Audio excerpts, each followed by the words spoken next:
Welcome back, guys. So it's been a while since I've been able to make a video. I did write my written review over on my website for the Canon New F-1, but I've been having to do videos and my written articles separate lately because Kelsey and I did have a baby recently in October, so we've been kind of busy.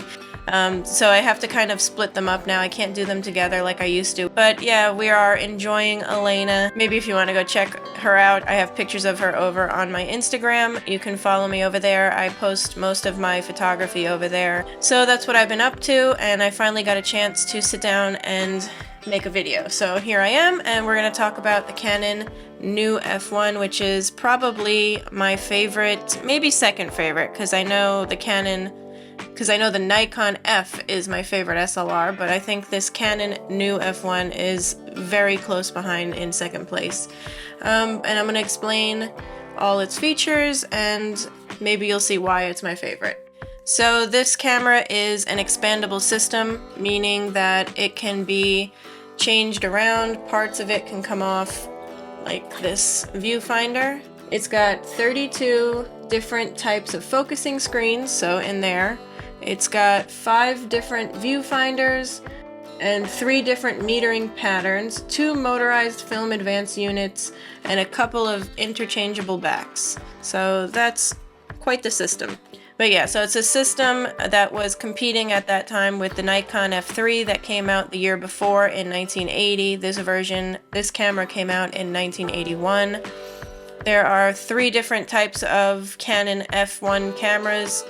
There was the one in 1971 was the original Canon F1, which was a mechanical camera, and from what I hear, it's extremely different from this one. Then in 1976, there were minor changes to the camera, to the F1, and it was called the F1N, lowercase n.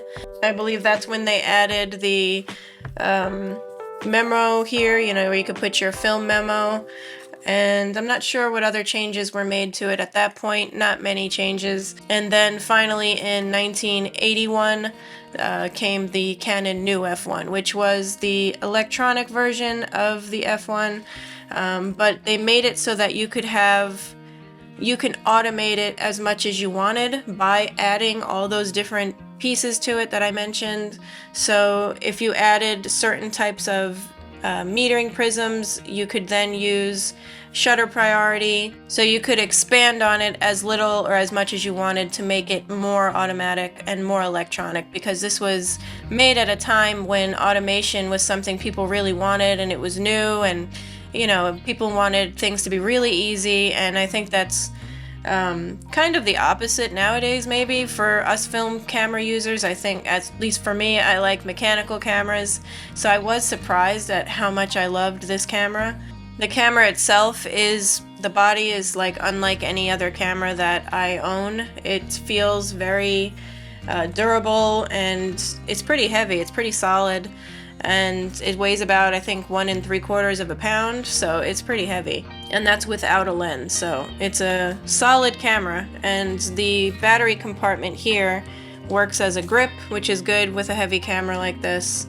But even the matte black paint to it and everything just makes it look really high quality. Like, it doesn't look like any other SLR that I have, and all of these little added elements to it make it a really good system camera, a really nice camera. So this camera has a focal plane shutter and a metal curtain. You can see, I don't know if you could see that. So it's kind of a hybrid shutter, and that is because it allows you to be able to have mechanical speeds, and I believe the mechanical speeds are 1/125th of a second all the way up to 1/2000th of a second, which is great. I believe you wouldn't need a battery for those shutter speeds. And then the shutter speeds below that, which are 1/60th of a second down to bulb, you would need your electronic shutter, so you would need the battery for those. And also, aperture priority is available on the shutter speed dial, as I mentioned, which is electronically controlled. But as I mentioned before, you would need the AE finder with it. I think that's what this viewfinder is. And on the back of the camera here, you can see there's a dial here on the side, normal, hold, and light, and that is for inside the viewfinder. So you can either look at the meter in normal view, or you can hold. If you put it on hold, it will hold at your reading. It'll hold the meter needle at the reading for, I think, for 16 seconds. And then hold light will hold it and light up in dark situations, which actually really comes in handy because especially I shoot a lot indoors, it could be really hard to see inside the viewfinder. The camera also has a self-timer. You can adjust the beep that it makes and the delay of the self-timer. It has a compensation dial and a battery check button. So it has a lot of great features. One of the best things about a Canon F1 is that it takes the Canon FD mount lens system. FD mount lenses are affordable. You can get them in different off brands as well that have some pretty great options, like Soligor and Vivitar. I have a couple of those. I have zoom lenses and stuff. You can find them really, really cheap. So those are the specs of the camera. I want to share some of the pictures that I've taken with it and share some of my experience with the camera. I've owned it for several years now, and from the moment that I got it in the mail, I really loved it. I love the feel of it, the quality of it, the aesthetics, and just using it, and the sound of that shutter. Let me play the shutter for you.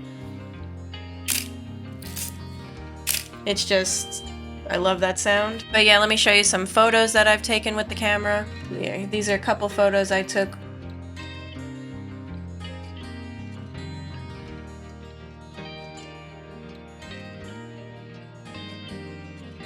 And there's Midnight on Ilford HP 5400 film.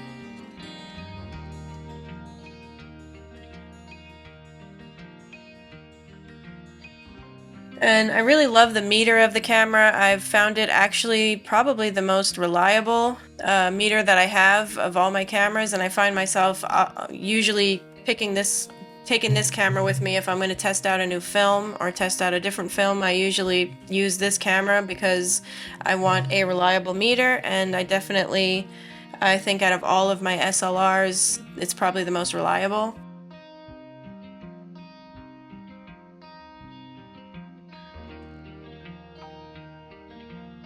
So yeah, I hope this was helpful at all if you're thinking about buying one, if you've never heard of one. But I just wanted to share it with you guys because it is one of my favorites. I hope that this video was entertaining at all or informative. If it was, let me know down in the comments. Visit me over on Instagram. And please hit that subscribe button because that also tells me whether or not you're enjoying my videos. And until next time, stay motivated and keep shooting.